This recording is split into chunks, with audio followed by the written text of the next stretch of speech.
Nama saya LB Esterina, NPM 221434088, nomor absen 38. Saya dari jurusan PGSD kelas 5A. Di sini saya akan menjawab soal UAS dari mata kuliah pembelajaran bahasa dan sastra Indonesia. Soal yang pertama, berapa pekan Anda membacakan buku cerita kepada anak-anak? Jika dihitung dari awal sampai akhir sebelum UAS, itu ada sekitar 10 pekan, dan dalam satu pekan itu saya menceritakan 2 sampai 5 cerita. Soal kedua, buku apa yang paling berkesan dan ceritakan alasannya.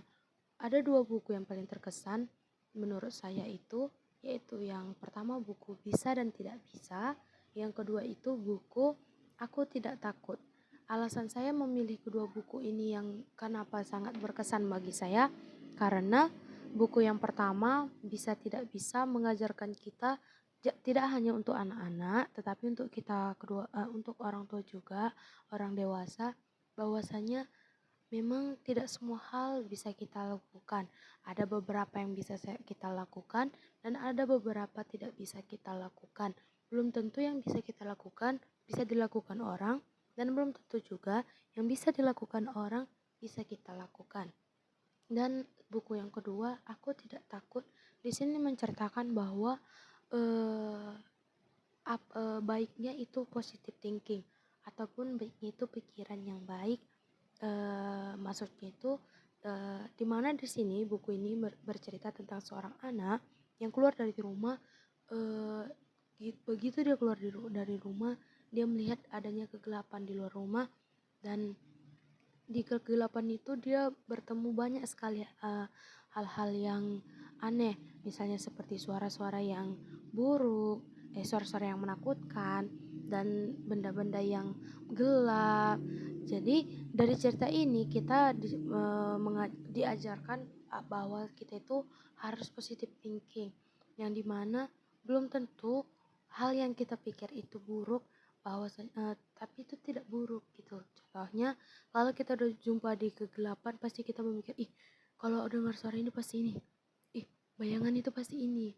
Kita seperti sudah duluan berpikir buruk, sudah duluan pikir aneh, padahal itu tidak seperti yang kita pikirkan. Soal ketiga, apa faktor yang menghambat kegiatan membacakan buku bagi anak-anak dan bagaimana cara Anda mengatasinya? Faktor yang menghambat saya dalam membacakan atau melaksanakan kegiatan membaca ini kepada anak-anak yaitu terhambatnya di waktu dan banyaknya kegiatan saya dan tugas saya, karena setelah pulang dari kampus, tibanya di rumah, saya sudah memiliki tugas yang lain lagi, seperti tugas rumah dan tugas gereja. Jadi itu salah satu salah satu faktor penghambat kegiatan membacakan buku ini tidak berjalan dengan lancar. Jadi cara saya mengatasinya itu melakukannya secara via online, yang dimana bisa melakukannya melalui video call dari WhatsApp. Walaupun si Keisha ataupun anak yang saya bacakan cerita tidak puas, tetapi kegiatan membacakan buku tetap berjalan dengan baik. Ya, walaupun dia tetap menagih agar tetap membacakan buku dan melaksanakan kegiatan membaca ini secara langsung.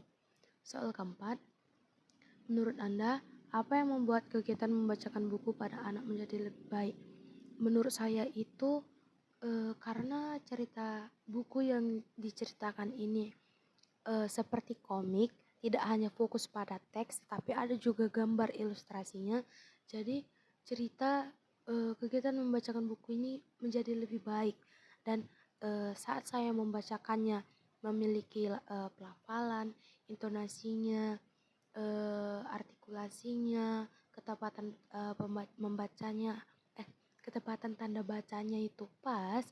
Jadi anak-anak lebih merasa menarik dan lebih kepo, atau lebih pengen tahu, oh iya, cerita yang ini seru nih, jadi kalau yang lain bagaimana ya gitu.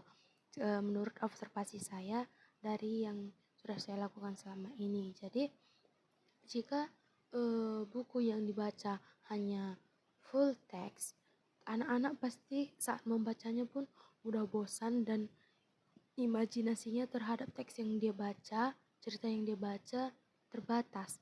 Tapi jika saya membacanya dengan baik, pelafalan, intonasi, artikulasi dan lain-lainnya itu bagus, pasti anak-anak akan kebantu dengan gambarnya. Oh iya, pasti seperti ini. Imajinasinya lebih luas lagi.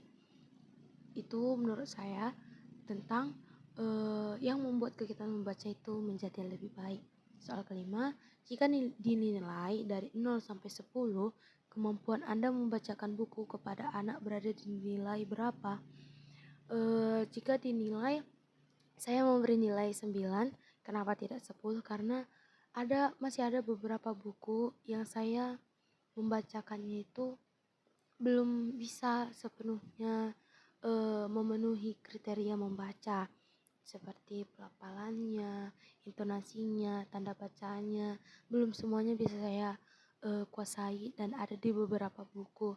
Makanya saya memberi nilai 9, dan alasan saya juga kenapa memberi nilai 9 karena saya tidak bisa menyempurnakannya dan saya masih belajar, jadi tentu saja masih ada kesalahan.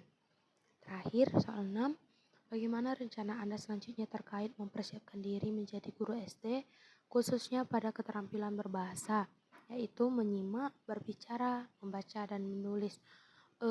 Rencana saya itu dalam mempersiapkan diri, yaitu melatih diri sendiri lagi, lebih melatih diri lagi, mengoreksi bagian mana yang masih belum pas, bagian mana yang masih harus dikoreksi, diperbaiki. Karena jika saya sendiri belum mempersiapkan diri, saya sendiri belum siap, belum mampu, tentu saja nanti anak-anak yang saya ajari pun belum siap, belum mampu dan bisa saja salah dalam mendapatkan ilmunya atau mendapatkan pembelajarannya. Jadi rencana saya harus melatih diri lagi, mengoreksi bagian mana yang perlu diperbaiki. Jika dibilang sempurna, tidak ada yang sempurna karena saya masih belajar. Walaupun saya masih belajar, saya bisa memperbaiki. Walaupun tidak bisa menyempurnakan, tapi saya bisa memperbaiki dan mengevaluasinya. Itu jawaban saya mengenai ke-6 soal UAS yang mampu saya jawab dengan apa adanya. Sekian dan terima kasih.